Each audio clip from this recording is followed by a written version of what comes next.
So I've worked for 10 years with the tabernacle. I have experience with the tabernacle. אני הייתי אחראי על מבנה המשכן שנמצא בתמנע בישראל, זאת אומרת, הנושא של המשכן קרוב לליבי.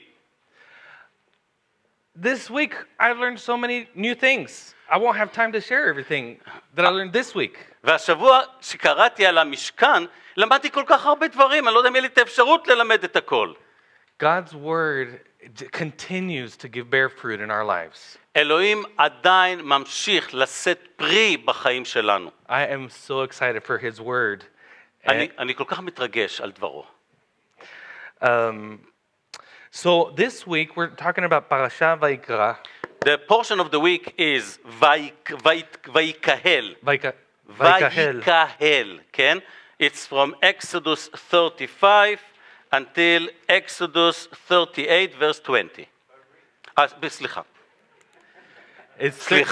סליחה. אני אתרגם, זה בשמות 35 עד 38. נכון, כן, סליחה. It's from, yeah, he just said.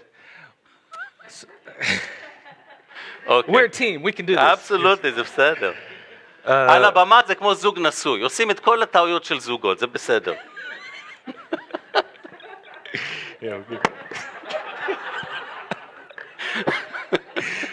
תודה אלוהים, אתה נאמן. Okay, בדיוק ככה. So, this is the second time it's giving all the instructions for the building of the tabernacle. זו הפעם השנייה שאנחנו רואים מסה של נתונים אודות המשכן. Usually when we see repetition in the Bible, it's got an emphasis here. וכאשר דבר אדוני חוזר על דברים, משנן, זה עדות לדגש. These are word for word. I mean, the main difference is that one is build it like this, and then the second set of description is, and they built it like that. ואנחנו רואים את ההבדל, זה כמעט קופי פייסט. הם עומדים לבנות והם בנו ככה. זאת אומרת, זה תיאורים שווים, דומים לאחד לשני. So let's see why. Let's talk about some of the reasons why. ועכשיו בוא נדון על הסיבות, מדוע? What's being emphasized? מה הדגש שם? First, I want to say this isn't only the second time some of these patterns appear in the Bible.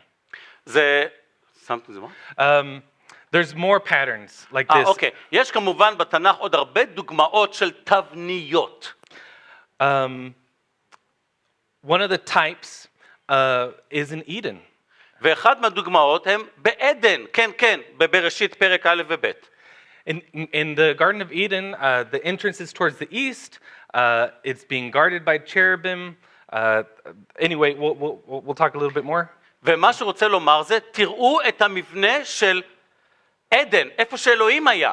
הכניסה הייתה ממזרח, ואיפה הכניסה למשכן? ממזרח.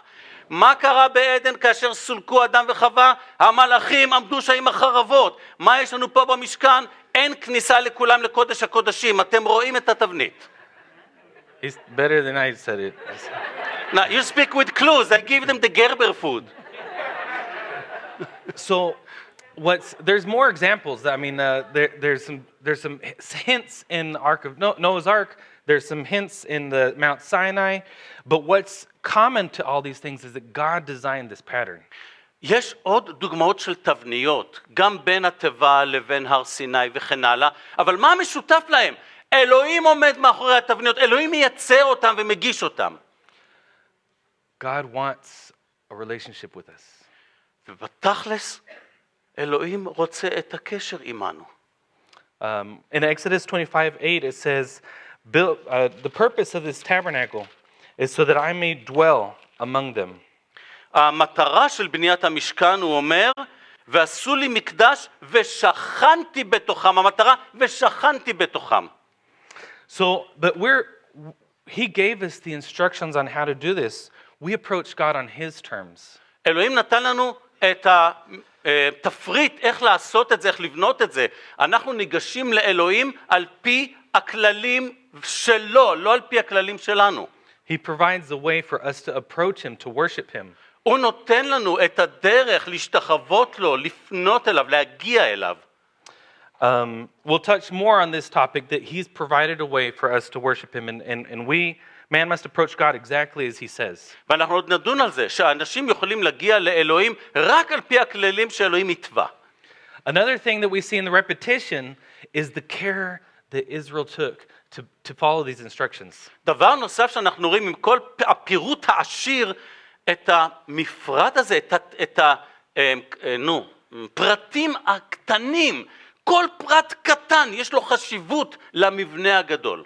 Exodus 25:40, God says to Moses, be careful to make them according to the pattern I have showed you.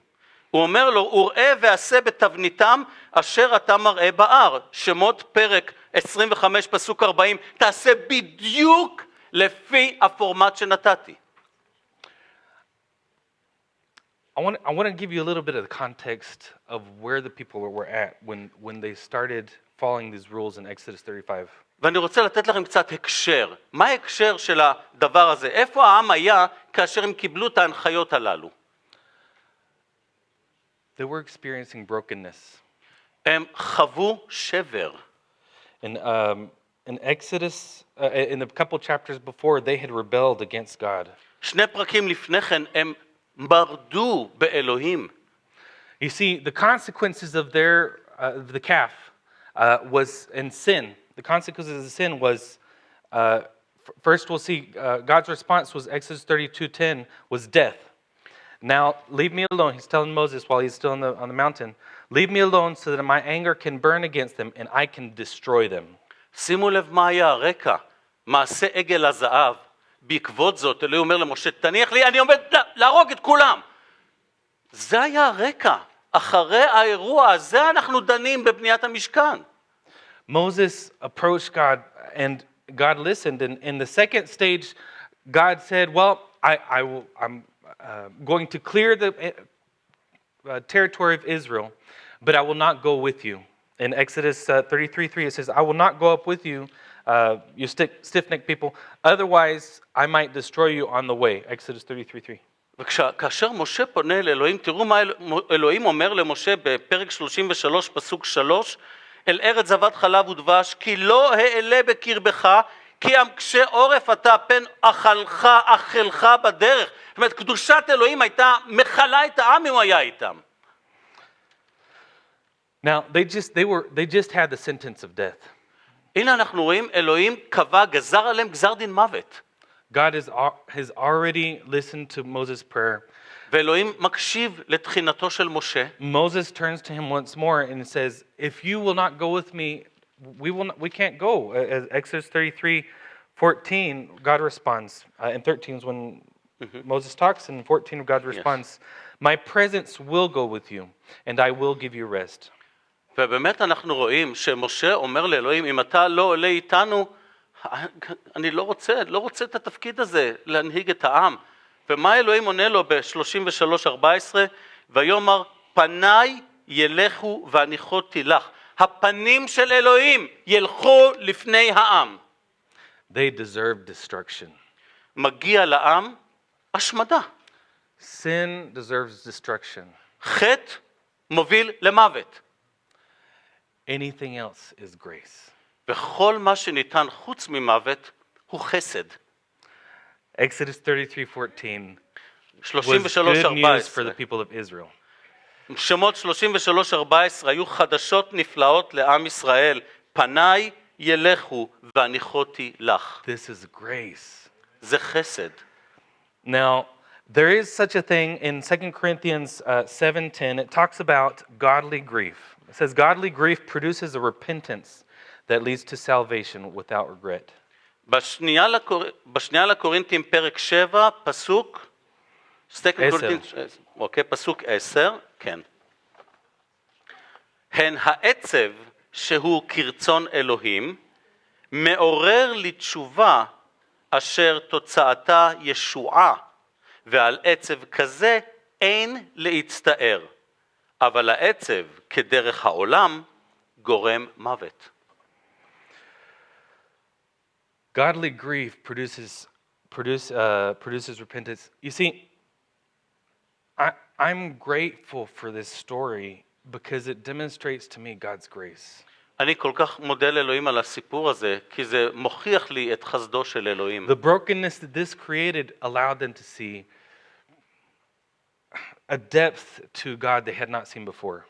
העצב הזה והסכנה על חייהם גרמה להם לדעת ולהעריך נכונה וטוב יותר את החסד של אלוהים.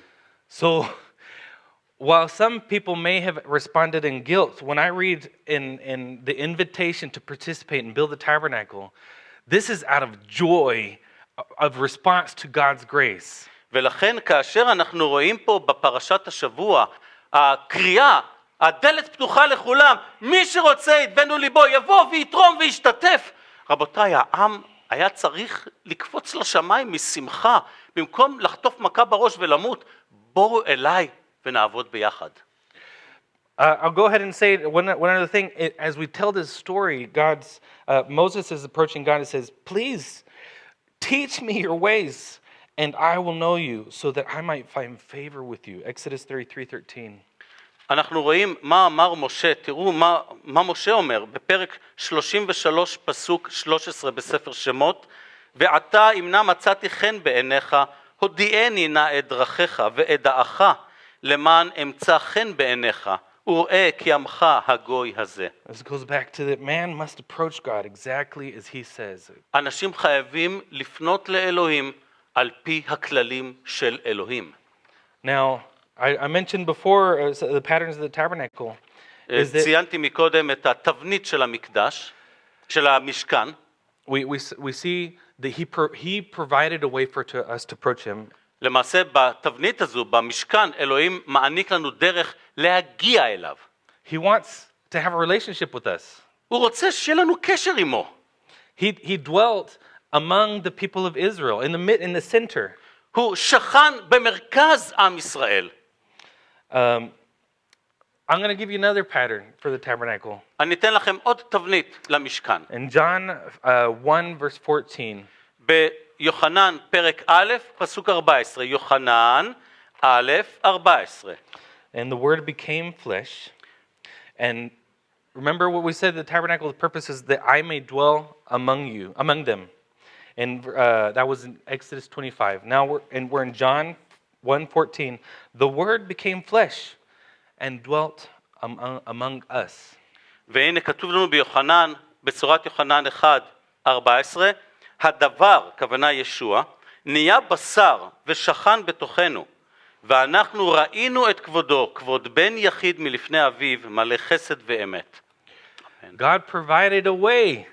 אלוהים סיפק דרך. John 15 talks about, I am the way, the truth, and the life. 14:6. 14:6, that's right. וביוחנן 14:6 ישוע בא ואומר, אני הדרך, האמת והחיים. אף אחד לא בא אליו, אלא דרכי. The tabernacle was part of God's law. המשכן זה היה חלק מהמצוות של אלוהים, מצוות ברית משה. And the law was a shadow, according to Hebrews 10. I'll read it. Since the law has only a shadow of the good things to come, and not the reality itself of those things, it can never perfect the worshiper by the same sacrifice they continually offer year after year. Otherwise, they would have stopped being offered, since the worshipers, purified once and for all, would no longer have any conscience of sin. But in this sacrifices, there is a reminder of sin year after year. וחשוב להבין שהמצוות, התורה לא הושיעה, היא סמל, היא תבנית, וזה כתוב לנו כל כך יפה באיגרת אל העברים, פרק 10 מפסוק 1, התורה אשר היא צל, זוכרים שאני תמיד עומד מול המסך, היא צל של הטובות העתידות בה, ולא עצם צלם הדברים, אף פעם אינה יכולה להביא לידי שלמות על ידי אותם הקורבנות את הבאים להקריבם בהתמידה שנה בשנה. אילו יכלה לעשות כן, הייתה מופסקת הקרבתם. In verse 10, we have the assurance, by this will, we have been sanctified through the offering of the body of Jesus Christ once and for all time. ובפסוק 10 באותו פרק, אל העברים, 10, ובאותו הרצון מקודשים אנחנו על ידי הקרבת גופו של ישוע המשיח פעם אחת ולתמיד. It is impossible to approach God without a sacrifice. אי אפשר להתקרב לאלוהים בלי קורבן כפרה. אי אפשר. Jesus fulfilled the sacrifice for us once and for all. והאדון ישוע הגשים, מילא את התפקיד הזה אחת ולתמיד. God wants a relationship with you. אלוהים רוצה קשר איתך, איתך. He provided a way for you to approach him. והוא סיפק את הדרך בשבילך, בשבילך, לגשת אליו. He fulfilled the role of the tabernacle in Jesus. הוא למעשה הגשים את התפקיד של המשכן בישוע עצמו. So how do you respond? אז איך אתה מגיב לזה? In this parasha, it talks about God inviting people to join him. בפרשה שלנו, ויקהל, אלוהים מזמין אנשים להצטרף אליו. There's he says those of willing heart to donate. כל אשר ידבנו, ייתן. He is inviting everyone. הוא מזמין את כולם. We see people who did respond. We see the leaders who responded by bringing onyx stones. אנחנו רואים שהמנהיגים הגיבו, הם העניקו את כל אבני האפוד וכן על אבני החושן. That's verse 27 of chapter 35. We don't have to read them. I'll just mention them. There were men and women, verse 22, who responded with a naduv libo, with a generous heart, with a willing heart. כל איש ואישה אשר נדב ליבם אותם להביא לכל המלאכה אשר ציווה אדוני לעשות. Thank you. And women in verse 26, and it talks about women participating by spinning goat hair. וגם אנשים, וכל אנשים אשר נשא ליבן אותנה בחוכמה טבעו את העיזים. In chapter 38, verse 8, it talks about maybe one of the most precious gifts, which was the women's mirrors. ויעש את הכיור נחושת ואת קנו נחושת במראות הצובות אשר צבו פתח אוהל מועד. כל המראות, הכלי החשוב של האישה, גם את זה נתנו. People gave freely. People gave willingly. אנשים נתנו בחופשיות, אנשים נתנו בנדיבות. This is the response to God's grace experienced. וזו הייתה התגובה להתנסות בחסד אלוהים. God's grace is extended to us through Jesus Christ. והחסד הנפלא הזה עדיין נגיש לנו בדמו של ישוע המשיח. Though we were enemies deserving of death, like we saw the consequences of sin, למרות שאנחנו אויבים הראויים למוות, רואים את תוצאת החטא. Jesus died for us. האדון ישוע מת עבורנו כקורבן חטאים. I'm just astounded at every day by the measure of his grace. אני המום ונפעם כל יום על מגודל החסד שלו. He invites us all, but not everybody responds. הוא מזמין את כולם, אבל לא כולם מגיבים. Are you going to respond? האם אתה תגיב? Thank you. תודה מותק, איזה כיף. תודה, תודה, תודה. זו ברכה.